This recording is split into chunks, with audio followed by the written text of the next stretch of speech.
আসসালামু আলাইকুম প্রিয় দর্শক, কাছে এবং দূরে যে যেখান থেকে আমার ভিডিওটি দেখছেন সবাইকে আমার আজকের ভিডিওটি দেখার আমন্ত্রণ জানাচ্ছি। আমার আজকের আয়োজনে থাকছে আপনাদের ছোট্ট সোনামণিদের জন্য সহজপাচ্য, মজাদার ও পুষ্টিকর একটি খিচুড়ির রেসিপি।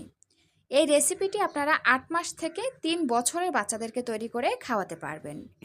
খিচুড়িতে প্রোটিন ও কার্বোহাইড্রেটের ব্যালেন্স ঠিকভাবে থাকে, তাই খিচুড়িকে বাচ্চাদের জন্য পরিপূরক খাবার বলা হয়। এজন্য বাচ্চাদের খাদ্য তালিকায় ভাতের পাশাপাশি খিচুড়ি রাখা অত্যন্ত জরুরি। তো খিচুড়ি রান্না করার জন্য আমাদের এখানে লাগবে সবজি হিসাবে আমি এখানে নিয়েছি গাজর আর নিয়েছি আলু। আপনারা চাইলে এখানে আরও ১-২ ধরনের সবজি এখানে বাড়িয়ে দিতে পারেন। আর এই যে দেখুন, সবজিগুলোকে কিন্তু আমি একদম ছোট ছোট করে কেটে নিয়েছি, এতে করে সবজিগুলো খুব দ্রুত সেদ্ধ হয়ে যাবে। তো যাই হোক, এটাকে আমি একটা সাইডে রেখে খিচুড়ির আরও যে মূল উপকরণগুলো লাগছে অর্থাৎ চাল আর ডাল নিয়ে নিচ্ছি।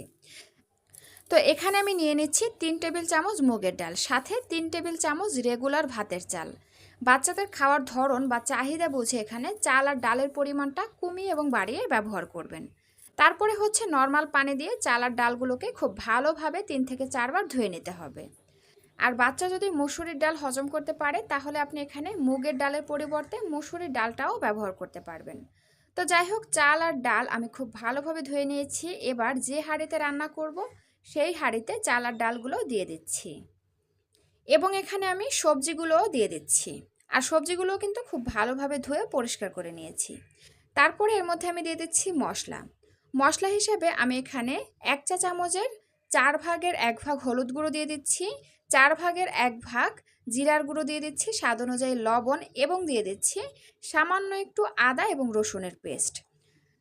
আরেকটি কথা এখানে না বললেই নয়, যেহেতু খাবারটি আমি ৮ মাস থেকে ৩ বছরের বাচ্চাদের জন্য তৈরি করছি, তাই ৮ মাস থেকে ১ বছরের বাচ্চাদের ক্ষেত্রে লবণটা স্কিপ করবেন এবং ১ বছর থেকে ৩ বছর বয়সী বাচ্চাদের ক্ষেত্রে স্বাদ অনুযায়ী লবণ ব্যবহার করবেন। তারপরে হচ্ছে আমি এখানে পরিমাণ মতন তেল দিয়ে দিলাম এবং চলে আসলাম চুলায়। এবার চুলার আঁচ মিডিয়াম আঁচে রেখে একটু নেড়ে চেড়ে এগুলোকে একটু ভেজে নিচ্ছি। ততক্ষণ পর্যন্ত ভেজে নিব যতক্ষণ না এই সবজি এবং চাল ডালের মধ্যে থেকে যে একটা এক্সট্রা পানি বের হবে সেই পানিটা শুকিয়ে যাচ্ছে। তো যখন চাল এবং ডালের গায়ের পানিটা শুকিয়ে এরকম ভাজা ভাজা হয়ে আসবে, এই পর্যায়ে আমরা পর্যাপ্ত পরিমাণে নর্মাল বিশুদ্ধ পানি দিয়ে দিব। আর পানির পরিমাণটা এরকমভাবে দিতে হবে যাতে চাল ডাল এবং সবজি খুব সুন্দরভাবে সেদ্ধ হতে পারে।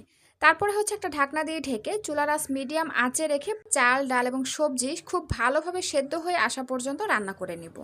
তো ফিরে আসলাম ৩০ মিনিট পর, আর এই যে দেখুন, চাল ডাল এবং সবজি কিন্তু খুব সুন্দরভাবে সেদ্ধ হয়ে একদম গলে গেছে।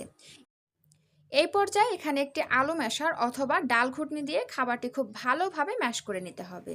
যেহেতু বাচ্চাদের খাবার, সব বাচ্চারা তো আর চিবিয়ে খেতে পারে না, তাই যে বাচ্চারা চিবিয়ে খায় না, গিলে খেতে অভ্যস্ত, তাদের ক্ষেত্রে খাবারটি খুব ভালোভাবে ম্যাশ করে নেবেন। আর যে বাচ্চারা একটু চিবিয়ে খেতে পারে তাদের ক্ষেত্রে হালকা দানাদার করে খাবারটি ম্যাশ করে নেবেন। তো আমি এখানে কিন্তু হালকা দানাদার করে খাবারটি ম্যাশ করে নিয়েছি, আর এখন বাচ্চাকে খাওয়ানোর জন্য একদম রেডি। খাবারটি দেখতে যেমন লোভনীয় তেমনি অনেক বেশি পুষ্টিকর এবং মজাদার। বাচ্চাকে খাওয়ানোর আগে ২-৩ ফোঁটা লেবুর রস যুক্ত করে তারপরে বাচ্চাকে খাইয়ে দিবেন। এতে করে বাচ্চার শরীরে ভিটামিন সি এর চাহিদা পূরণ হয়ে যাবে এবং আয়রন অ্যাবজর্ব করতে সাহায্য করবে। তবে রাতের বেলা বাচ্চাকে এই খাবারটি খাওয়ালে লেবুর রস যুক্ত করবেন না, কারণ রাতের বেলা লেবু খাওয়ালে বাচ্চাদের গ্যাসের সমস্যাও হতে পারে। দুপুরে দেখে চেষ্টা করবেন বাচ্চাকে লেবুর রস দিয়ে তারপরে খাওয়াতে। তো দর্শক, এই ছিল আমার আজকের আয়োজন। ভিডিওটি ভালো লাগলে প্লিজ একটি লাইক দিবেন এবং বাচ্চাদের সহজ রান্নার পুষ্টিকর খাবারের রেসিপি পেতে আমার চ্যানেলটা সাবস্ক্রাইব করে বন্ধু হয়ে পাশে থাকবেন। সবাইকে অসংখ্য ধন্যবাদ জানিয়ে আজকের ভিডিওটি এখানেই শেষ করছি। আল্লাহ হাফেজ।